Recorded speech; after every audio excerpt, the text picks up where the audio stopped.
Welcome to the first in a series of interviews with contemporary photographers. Today we meet Paul Zizka, a landscape and outdoor photographer from Banff, Canada, who does amazing work shooting the Canadian Rockies, especially at night. Please join me in welcoming Paul Zizka. Paul, if you can say a bit about yourself. My introduction, I hope it was appropriate, correct, if you want to give our audience a better picture of who you are and what you do. For sure, Hugo. Thanks for having me this morning. Yeah, you did get the name right, Paul Zizka. I'm based out of the Canadian Rockies, and I do mainly landscape photography and adventure photography out here in the mountains.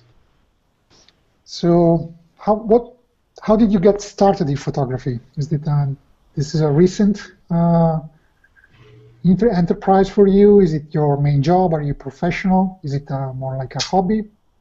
It's pretty recent. I got my first DSLR when I started taking photography more seriously, maybe 6 years ago, and that is when I moved to the mountains as well. I'm from the flat part of Canada, from the east, but I moved out west, and I just came out west to have a look and ended up staying, loving it so much. And I got my first camera 6 years ago, and I've been doing photography full-time for about 5 years now. So it's been my main source of income for pretty much since I got to the mountains. Good.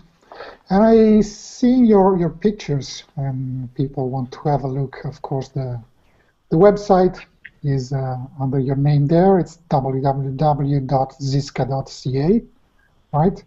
People That's right. Can go there and have an idea of your style of work, but I see you do a lot of course, outdoors, and especially outdoors at night. Can you tell us a bit more about how you chose that specific genre or subgenre of photography? Right. It's definitely the branch of photography that gets me the most excited these days. It's the nighttime photography, and for me, it started sort of by accident.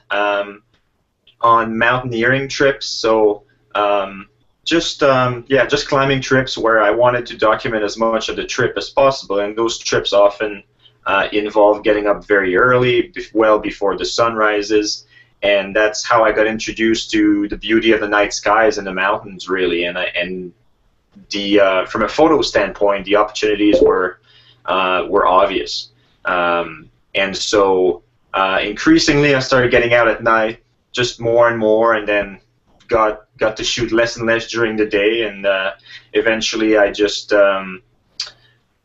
was just amazed at what the camera reveals that the human eye can't see, and that surprise element is a big part of what's interesting about night photography for me. And I'm lucky to live in a part of the world that has just beautiful night skies, and the stars are clearly visible in a clear night, and the northern lights, and we got so much to work with around here. And then when you add that to the drama of mountain scenes, possibilities are endless, really. So definitely the part of photography that I find the most inspiring these days.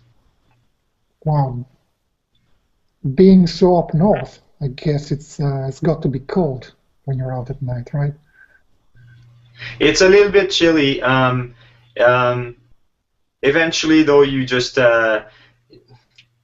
decide, when you do it enough, you just decide to invest in proper gear, and then you just bundle up, get out there, and find a way to be comfortable and not have to rush through everything because you're freezing. And then you can just with the right gear, you just like in the summer, you can just take your time and compose properly and shoot the way you would in warmer temperatures.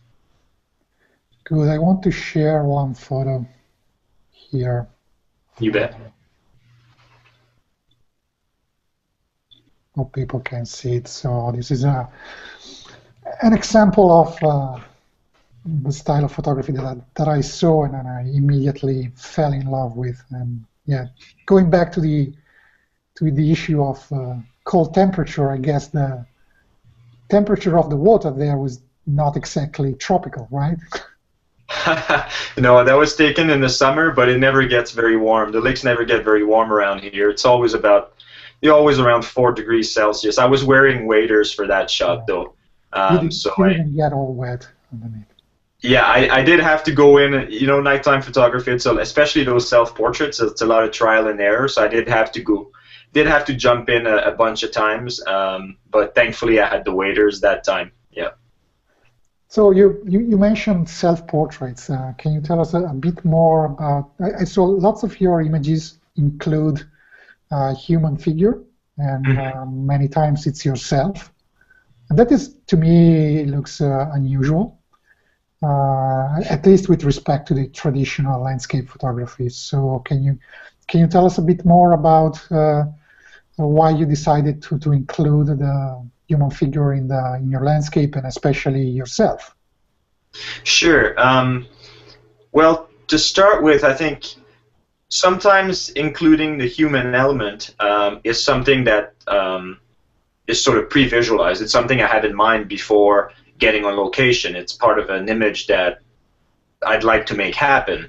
And the reason for including the human element is just to convey something different. I find that sometimes when you have a person in the shot, the shot can, especially in a big mountain landscape, the shot can convey maybe a bit more vulnerability, or is a bit more relatable for people across the world who've never been anywhere close to that area, and they can say, wow, it's like I'm there. There's a comment that comes up quite a bit. It helps people relate to the place a little bit more. Sometimes, well, the reason I end up in the shot is that I shoot alone almost all the time, so it's possible that if someone else was available, I'd use them to make things easier on myself, but I end up in the shot because I'm alone a lot. Sometimes I end up in the photo somewhat by accident, as a way to solve issues from a compositional standpoint, where, for example, if I want to shoot a big landscape and I scout a lake shore for quite a while, and I just can't find a foreground that's suitable, that's going to be able to compete with the mountains in the background, then sometimes I'll include myself as a sort of it's a compositional element that I can add, and I have the luxury to position wherever I want to make the composition work. So that's another reason why I end up in the shot sometimes as well. I guess it takes a lot of, as you mentioned, by the way, it takes a lot of trial and error to think of a composition, get in the shot, then go back to the back of your camera, check that it's all as you expected, then maybe not, and go back again, and so on, right? Yeah, it's definitely, everything's a little bit more of a hassle at night. It's just harder to focus, harder to compose, and harder to, it's easier to make mistakes, and sometimes you get, maybe you're cold or sleepy, and there's a tendency maybe to rush through things a little bit, and each exposure is longer, so it takes longer to do everything, and so it is a lot of trial and error, and sometimes by the time you're ready to shoot, the conditions will have changed. It's not as exciting as it was when you first showed up. So yeah, there's a lot of that's just the best stuff that goes out there, but there's a lot of bad pictures being taken for sure. Are any of those pictures composites, or do you do long exposures by trying to stand very still? There's some of them, most of them are one shot. I use blending sometimes because I just can't think of any other way to capture the extreme range of contrast that happens at night a lot of the time. Sometimes blending will be used because I just want to stack focus. Because at night, often you're stuck with shooting wide open, and then your foreground looks great, but you sort of have to let go of. You don't really want to let go of those sharp stars in the background. So sometimes I'll take a few shots, and they're all the same, except the focusing distance is different, just to stack focus and get sharpness throughout. And for star trail shots, I tend to stack. although I would say probably 50-50. So half the Star Trail shots are probably longer exposures, half an hour to a couple hours, and the other half are stacked shots. If I'm concerned that the lens might ice up, or that the clouds might move in, or something like that. Good. I just want to share another photo here. For sure. And maybe you can tell us a bit more about that. That looks like an amazing place. I see you've got some photographs about mountaineering. I find it amazing. People are climbing frozen waterfalls in the middle of the night, and you're taking a photo of them. Is that something that happens normally? I mean, do those people go ice climbing in the night, or do they just to let you take a photo of them in the middle of the night? Yeah, it's there's a lot of people doing crazy stuff around here. I think, you know, those are friends that I went out with at this place called Hafner Canyon in Kootenay National Park. It's absolutely beautiful, and they're the kind of guys who truly enjoy climbing in those unusual conditions, climbing under the stars there. So I didn't have to twist their arm to get them up there, but you know, it was part of the purpose was to just do the actual climbs, and part of the purpose was to photograph them.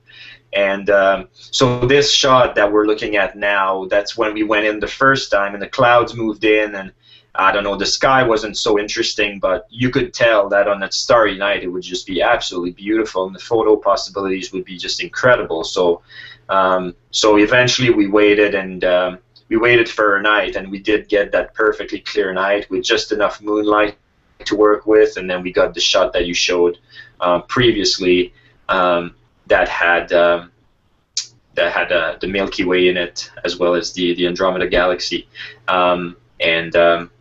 yeah, and maybe you can go back to it. Yeah, that one. Mm-hmm. Yeah.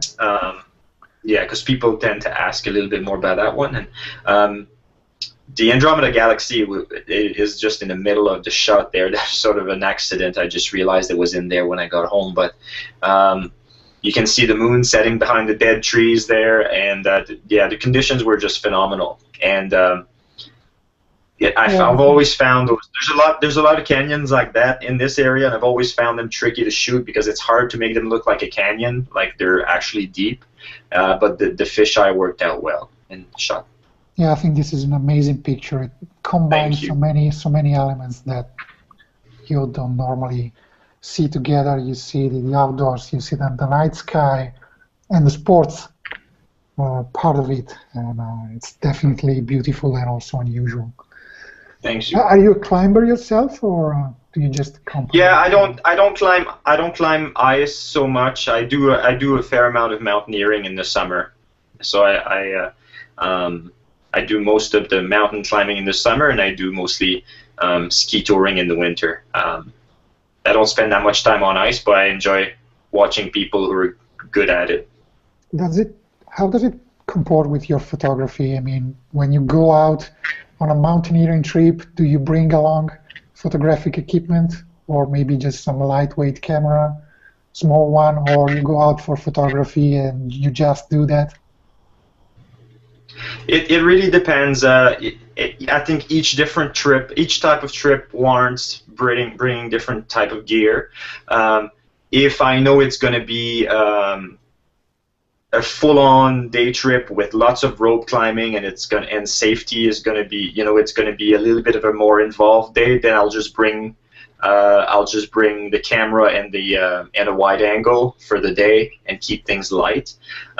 If I know that there's going to be a lot of time spent on easy terrain, or if we're going to be based out of a mountain hut for a few days, then I'll bring a lot more gear. I might bring the tripod, and might bring the telephoto lens and the fast lens for nighttime stuff.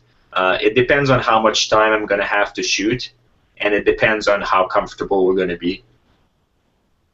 Speaking of gear, can you give us a bit of information about what equipment do you use, either photographically, type of cameras and lenses especially you prefer, and maybe some advice to people wanting to stay out in the night, in the mountains, in the cold, what's best to put in your backpack or how to dress? Yeah, for sure. So lately, the last couple of years, I've been using Canon 5D Mark III for all the nighttime shots, and a variety of lenses: 1740 f4, 7200 f2.8. Mostly, I use the 24mm prime f1.4, which I absolutely love. And lately, I've also used the fisheye quite a bit. The Sigma fisheye f2.8 with autofocus for those climbing shots, and it's made things a lot more efficient out there.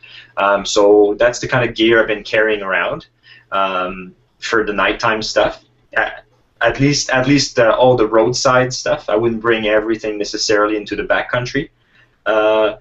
And in terms of tips for nighttime photography, like we said before, I think you have to be comfortable. I used to not have the proper gear and rush through things, and the experience was just not as enjoyable. And eventually I just decided to spend on, and get just good clothing and good footwear and stuff that allows me to be out there and enjoy the places as much as I would during the daytime. There's I think you have to be willing to commit the time for sure. I do a lot of instruction at night, and often people can't believe how time-consuming it is to just get one single image at night. So you can't just go out there for half an hour and hope to come back home with something good. You have to expect, I think, that's going to take a little bit longer than it normally would. So yeah, just commit the time and get the right gear, and then it's not for everyone. Get out there and see if nighttime photography is for you. And the other thing is, I think you sort of have to be willing to let go of the end scene being representative of what you saw when you were there, because of course we're shooting in the dark. So if you're shooting on a moonless night in the dark, you would end up with a black frame. So that's why we get out there. We want to see what the camera will reveal when it exposes for longer and exposes properly, and when we make most of its sensor. So I think it's a good exercise, because it sort of forces you to let go of of the limitations of the human eye. Do you do a lot of post-processing? It varies a lot. I find that the nighttime stuff requires more post-work than the daytime for sure, and part of it for me has to do with noise and just removing noise selectively in different parts of the image. Time-consuming. So a lot of the processing time goes towards that and making the images, trying to retain sharpness and lose as much noise as possible. I find nighttime stuff for me requires more blending than daytime images as well. It's so hard. You're dealing with such extreme range of contrast. Very, very dark areas, and then suddenly you'll throw a headlamp in there and to just keep everything in balance. Sometimes blending is required, which is a little bit more time consuming. Typically, I just try to stay within Lightroom as much as I can, because if I go into Photoshop, I know it means it'll be time consuming. I do put a fair amount of time into the post work, and I enjoy that part of the work as well. Good. You mentioned that you also do some education work. Is that right? You do workshops? On location? Yeah, I do a lot of. I do a fair amount of private instruction, so I'll just get out with one or two people. More often than not, these days it's during the night. Most people want to try their hand at nighttime photography, and I also do a lot of daytime, more traditional landscape photography workshops where. They're multi-day events based out of Banff National Park here, and we go shoot, a mix of the classics and some lesser-known spots at sunrise, sunset, and often a little bit of a nighttime component as well. So, yeah, do a fair amount of instruction here in the national parks. And I suppose people can find information about that on your website, or just get in touch with you directly if they want? Yeah, absolutely. Just go on zizka.ca and click on the workshop section. All the information is up to date. Oh, good. Yeah. As a last question, I would like to ask if you have any photographer whose work you admire that you can recommend that people should follow, even if it's in your same genre of photography or even in a totally unrelated kind of images. For me, it comes and goes. I'll just follow someone's work really closely for a while, and then someone else's work will blow me away, and then I'll just follow them closely for a while, and that's how inspiration goes for me. I just jump from one to the other pretty quick, and then go back to some other people. And these days, I've just been amazed by the work of Murray Fredericks, who's based out of Australia, and I saw his work as part of a film called Salt, which you may have seen, and what he just brought back from Greenland recently is just fantastic, and that's the kind of work that I just could look at for hours these days. So have a look at his stuff. I think he's I don't know how much recognition he gets for what he does, but he sure puts in the work, and it shows. Okay, good, thank you. If you want, well, you mentioned your website already. If you want to let people know where they can find you on social networks, if you're also on Facebook, Twitter, Google+, the usual networks, where it's easier to find you. Yeah, for sure. I'm Google+, Paul Zizka, on Twitter as well at Paul Zizka Photo is the Twitter handle. I'm very active on Facebook as well. Just look up Paul Zizka Photography, and and have a look at the website. And always, if anybody has any questions about anything, just pretty quick at responding. I want to thank you for being with us today. I'm sure our audience will be thrilled to see your images and to hear what you have to say about them. So thank you again, and thanks for coming. Thanks again, Hugo.